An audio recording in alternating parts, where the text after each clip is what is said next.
Hey, welcome back to another episode of the She's Making an Impact podcast. I'm your host, Rachel Ngom. Today, we're going to talk about why I quit drinking.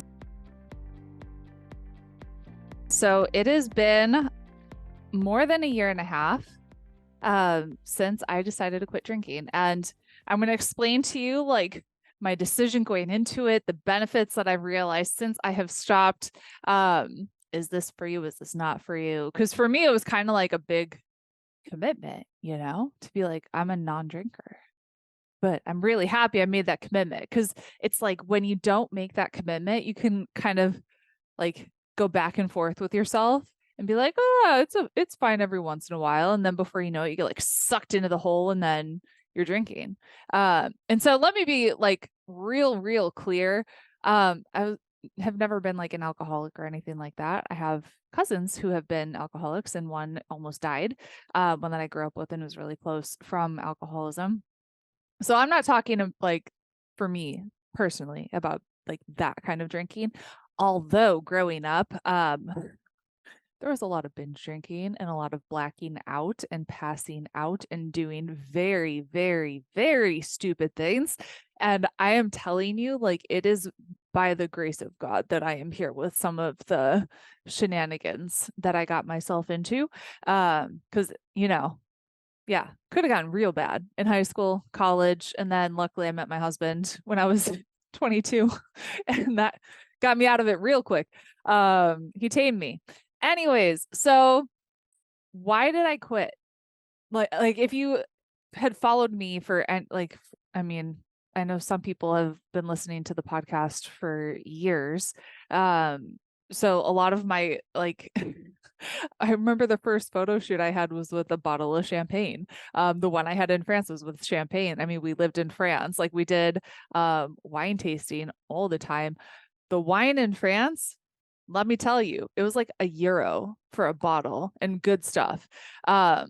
So that being said, and like the environment I grew up in, like my parents and I, we went wine tasting in California and in where were we? Cape Town, South Africa. So it's like it was just kind of a part of like the vibe of hanging out with family, drinking wine, that kind of thing. But what I realized is it was not serving me anymore. I think when you're younger, maybe you could deal with the effects of drinking, but as I got older, I'm like, oh, this is definitely starting to affect just like sleep quality.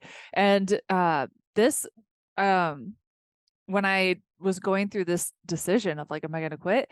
Um, I was actually drinking a little bit more, probably like a couple glasses instead of one glass, because I had my rib pain was so bad and Tylenol didn't touch it, and I didn't want to be on narcotics. And so I'm like, all right, well, at least there's wine that can help with the pain.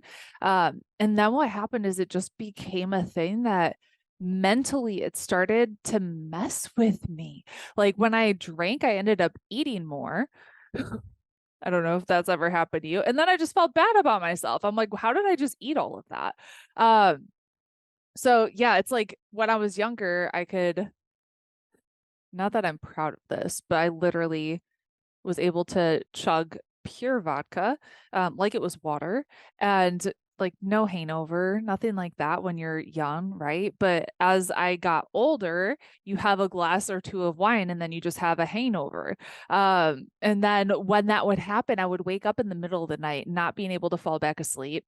And then I would just feel like bad about myself, and I would feel mad at myself because it felt out of integrity with who I believe I am. And so I can't be someone who is helping all these people and inspiring people, but like secretly I have a habit that causes me to feel shame. Because that was really like the main emotion that I would feel was shame. And so as I was like studying alcohol after, getting interested in this topic and learning about Dr. Amen, and he talks a lot about the effects of alcohol on the brain. And figuring out, oh, like, hello, this affects your brain. This could lead to Alzheimer's and all these other things. And my aunt is almost, she's declined rapidly from Alzheimer's. She won't be with us much longer. And so like knowing that, all these things that are going on with my cousin almost dying. It's like, I got to look inside and really figure out, is this serving me? And the longer I sat with that question, the more I realized, like, nope, it is definitely not serving me. And so I'm not saying you need to quit drinking, like, you do you. But what I want to say is the negative habits that cause you to experience certain emotions, be aware of them.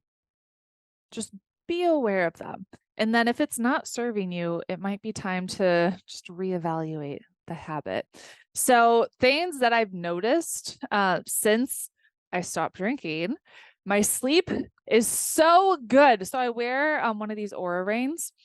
And I actually worked with Tanessa Shears, who has been on this podcast, and she's like a biohacking expert. She helped me optimize my sleep.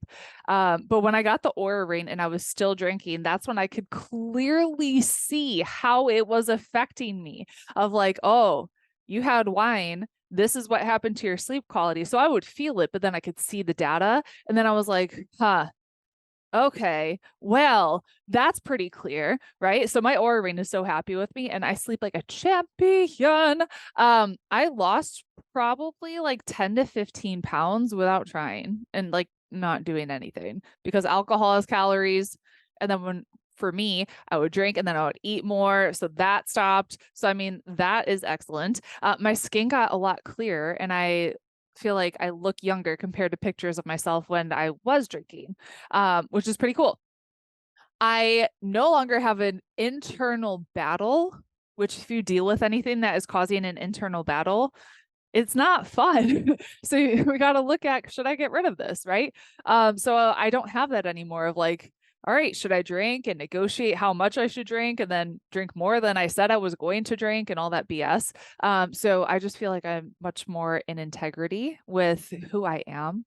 I no longer get sore throats. That used to be a thing of like when I would do a challenge or different things that I'd be like, oh, am I going to lose my voice?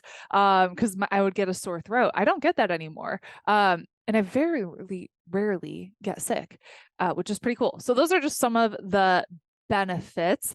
A book that I read that helped me kind of reframe the way I saw alcohol. It's called The Easy Way to Quit Drinking. You can grab it on Amazon. But that just helped me look at things differently. So in the beginning, when I had like temptation, I was like, oh, well, I like kind of like thought back to the book and I was like, remember about this? I was like, oh yeah, it's not worth it. Not worth it. And that's what it'll lead to. And another resource, one of my past students actually has a podcast called the Sober Vibes Podcast, where that's her thing. She got sober. She helps other people get sober.